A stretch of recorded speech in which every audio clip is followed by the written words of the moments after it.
Hello mga kakusina! Ako po ulit, si Ate Angel ng Kusina ni Angel.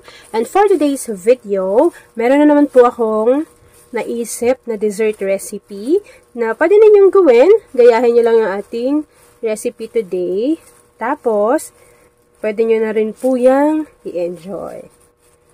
Ayan. So, meron po ulit tayo ditong molder or lagayan na microwavable. Tapos, nilagyan ko lang ng tig 2 piraso nitong cake bar. So, yung pinili ko ay yung milk custard. Tapos po, ilalagay lang natin yan dito. Bago ipipress lang po natin ito.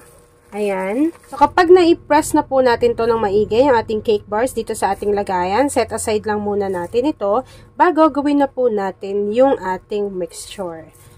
Habang nakaset aside yung ating cake bar sa isang kaserola, pagsasama-samahin natin yung mga ingredients para makagawa tayo ng cream mixture. So, meron tayo ditong half cup ng cornstarch.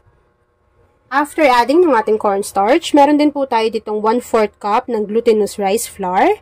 Hahaluin lang muna natin yan para mag-combine. Tapos mga kakusina, kakailanganin din natin dito ng evaporated milk, pero dapat unti-unti lang muna yung paglalagay natin dito ng evap dahil mamumuo po kasi agad yung ating mga dry ingredients kapag isang biglaan lang natin inilagay yung ating wet ingredients. Yan. So, ako 2 batch yung ginagawa ko.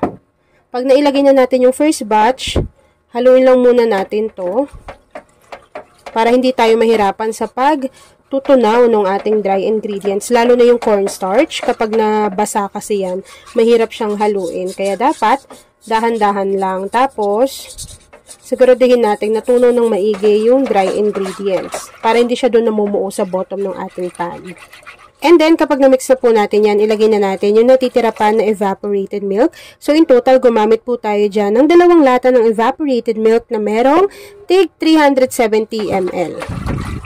So, after mixing mga kakusina, maglalagay na rin tayo dyan ng 1 lata ng condensed milk. Ito naman po ay merong 390 grams. Yan, so 1 lata lang. Kapag nailagay na natin yung condensed milk, meron po ako ditong ube halaya essence. Maglalagay lang ako ng konti. And syempre, hahaluin din po ulit natin to para yung condensed milk naman na inilagay natin ay hindi lang siya nabubuo dyan sa bottom ng ating pan.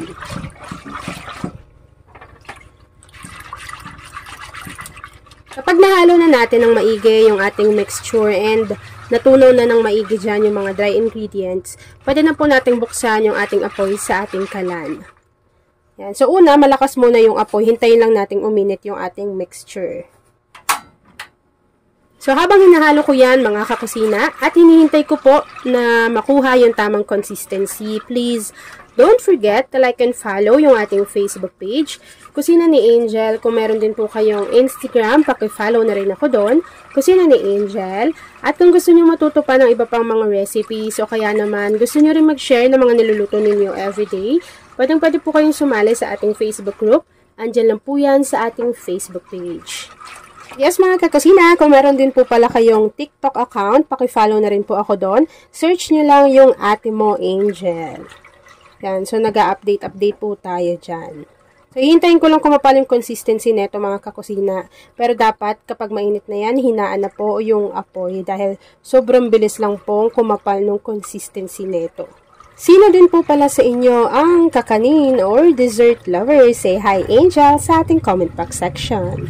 Grabe no, naiisip ko, ang dami ko na palang nagawa na kakaibang dessert o kaya kakaibang kakanin recipe, and still, nakakapag-isip pa rin ako ng iba pang mga recipe na madali lang, tapos kayang-kaya niya lang din sundan. Kaya ngayon na patapos na ulit, 'di ba? Yung taong 2023, gusto ko ulit magpasalamat sa inyong lahat, mga kakusina.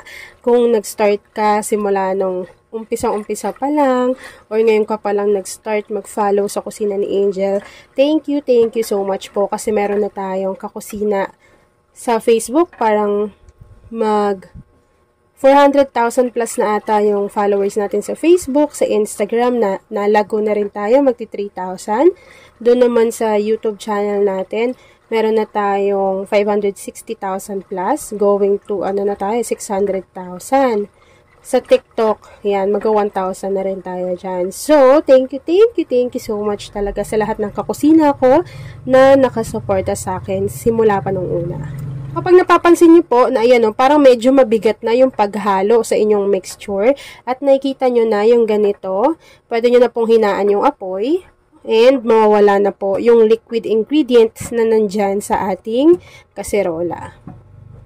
And take note mga kakusina na kapag nakuha nyo na yung tamang consistency ay direct nyo po agad itong isasalin sa inyong molder na merong cake bars dahil mabilis po iyang mag-set. Bakit nga ba kailangan mahina yung apoy kapag niluluto natin to? Dahil po ayaw natin na mahilaw yung inilagay natin na glutinous rice flour pati yung cornstarch. Magsasalin lang tayo dito ng mixture. Nasa sa inyo na kung gaano karami. So, ako po, tatansyahin ko na lang. Pero una ay maglalagay muna ako dyan ng tigwa 1 cup. Tapos yung matitira, hatiin ko na lang sa kanilang 3. Kapag naisalin nyo na pala itong mixture natin, ay palalamigin lang muna natin ito bago magdudurog po ako ng ube na pillows. Alam niyo po, yun yung nabibili lang sa palengke o kaya sa grocery stores, ganyan. Dudurugin ko lang yun. Tapos, yun yung gagamitin ko na pang toppings dito sa ating dessert. Diba? Para amazing. Kakaiba. And yes, mga kakusina, kapag nag-set na po yung ating ginawang dessert or kakanin, ito po yung ilalagay ko. Yung ganito po siya. Ayan. So, dudurugin ko lang to. Tapos, ilalagay ko sa ibabaw niyan. Ilalagay ko lang yan dyan sa ibabaw. Nasa inyo kung dadamihan nyo or konti lang. O kasi, di ba, parang ang ganda sa mata. Lalo na kapag gagamitin nyo yan pang pang negosyo o kaya naman pang pamigay sa Pasko, ganyan. So, cutie-cutie lang kasi nga, ang ganda ng kulay. And makakadagdag rin po yan ng flavor. Sa ginawa natin dessert or kakanin. Comment nga kayo, kakanin ba to? Dessert or ano? Tingin nyo.